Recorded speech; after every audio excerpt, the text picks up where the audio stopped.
여러분 안녕하십니까. 진성호의 융단폭격, 김정은을 융단폭격합니다. 엊그제 조선일보가 일면 톱 기사로 김정은의 피의숙청 보도를 했습니다. 김영철, 김성엽 전부 다 숙청한 겁니다. 그런데 김혁철은 공개적으로 비행장에서 총으로 쏴 죽였다고 합니다.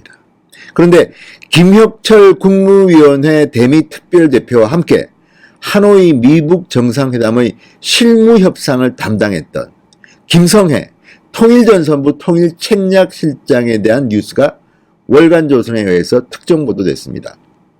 김성해는 열차가 김정은의 전용 열차가 평양에 새벽에 도착하자마자 정치범 수용소로 끌려갔다고 합니다.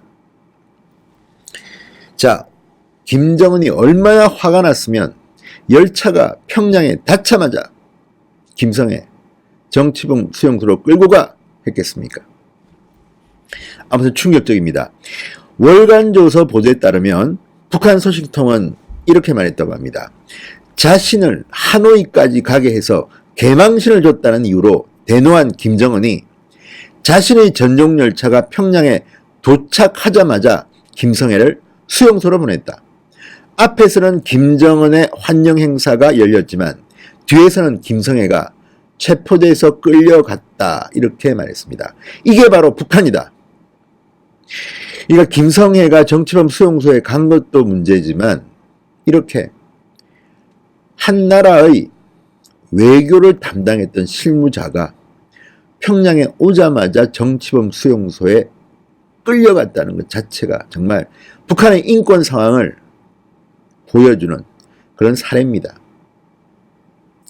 김정은의 이런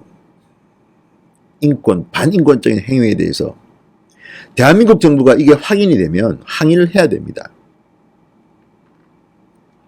이런 반인권적인 국가와 우리가 대화한다는 것도 참 넌센스입니다. 어쨌든 김성해는 월간조선 보도에 따르면 개 끌려가듯이 끌려간 겁니다. 열차는 도착했고 김정은은 환영 행사를 하는데 실무자로서 물론 결과가 좋지 않았지만 나름대로 노력했던 일꾼 아닙니까? 여성이고 정치범 수용소로 체포돼 끌고 갔다. 아우, 충격적입니다.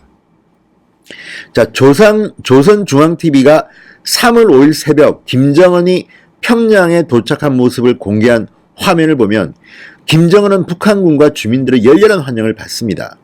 웃으면서 여자 남자 아이가 전달한 꽃다발도 받습니다. 그리고 인자한 웃음을 보입니다. 바로 이때 김성해는 정치범 수용소로 체포돼 끌려갔다는 것입니다. 월간조선 보도에 맞다면 정말 김정은은 독재자, 아주 나쁜 독재자입니다. 영상에 보면 김영철의 모습은 보이는데 김성해의 모습은 보이지 않습니다. 조선중앙TV는 김정은이 빈손으로 왔음에도 노딜하고 왔음에도 김정은 동지께서 베트남 사회주의 공화국에 대한 공식 친선 방문을 성과적으로 마쳤고 3월 5일 전용 열차를 이용해서 조국에 도착했다. 환영 군중들이 굉장히 환호했으며 김정은 동지가 사랑하는 전체 인민들에게 따뜻한 귀국 인사를 보냈다고 보도했습니다. 그런데 뒤로는 이런 비인권적인, 반인권적인 행동을 하고 있는 겁니다.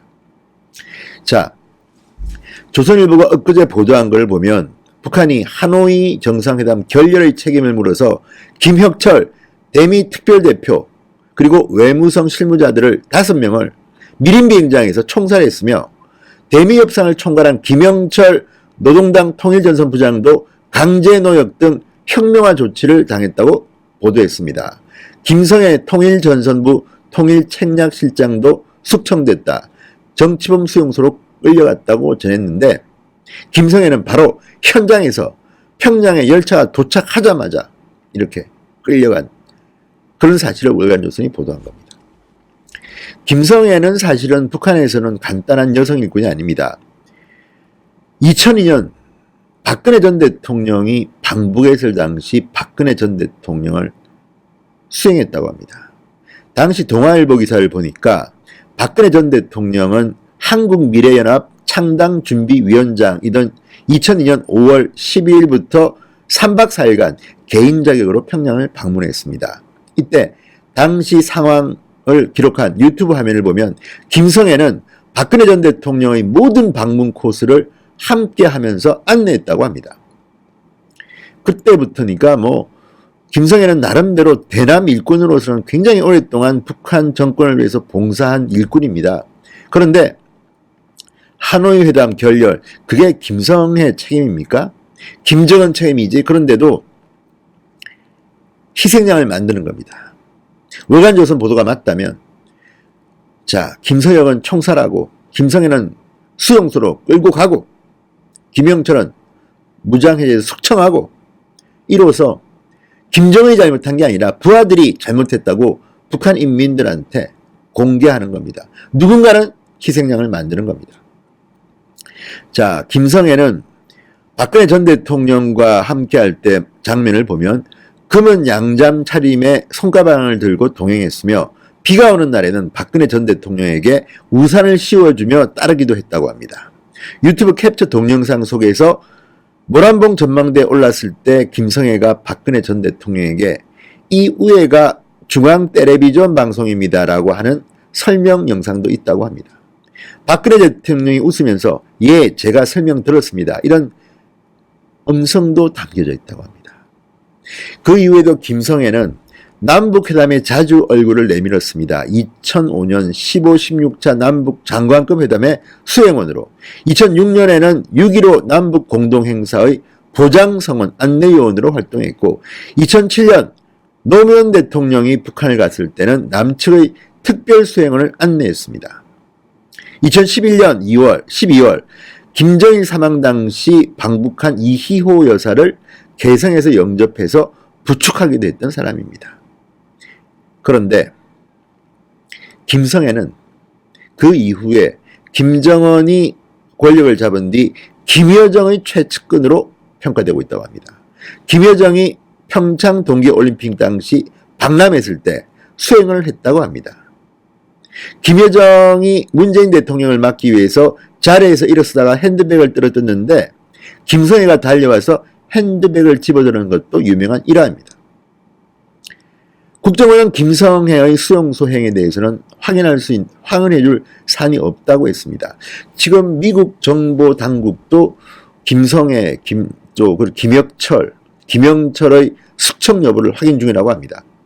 지금 북한의 보도를 보면 처형당했는지는 모르지만 상당히 대규모의 피의 숙청이 있었던 것은 확실합니다. 과거 장성택이 총살당했을 때와 비슷한 문구들이, 단어들이 지금 북한의 조선중앙TV나 노동신문에는 나오고 있습니다. 이런 것들을 보면 김정은은 하노이 회담 결렬 책임을 물어서 평양에 오자마자 피의 숙청을 시작한 것으로 보입니다. 다만 우리가 뒤늦게 그 사실을 확인하고 있는 중입니다. 아무튼 충격입니다. 김정은의 포악성, 공포정치, 반인권성, 이런 것들은 사실은 국제적으로 인권 문제에 대한 유엔의 결의도 필요한 상황 아니겠습니까? 어쨌든 김성애가 박근혜 전 대통령을 2002년 수행하게 됐던 그 김성애가 김정은 전용 열차가 평양에 도착하자마자 바로 수용소로 끌려갔다는 충격적인 소식 여러분께 전해드렸습니다. 진성호의 윤단 폭격이었습니다. 여러분 감사합니다.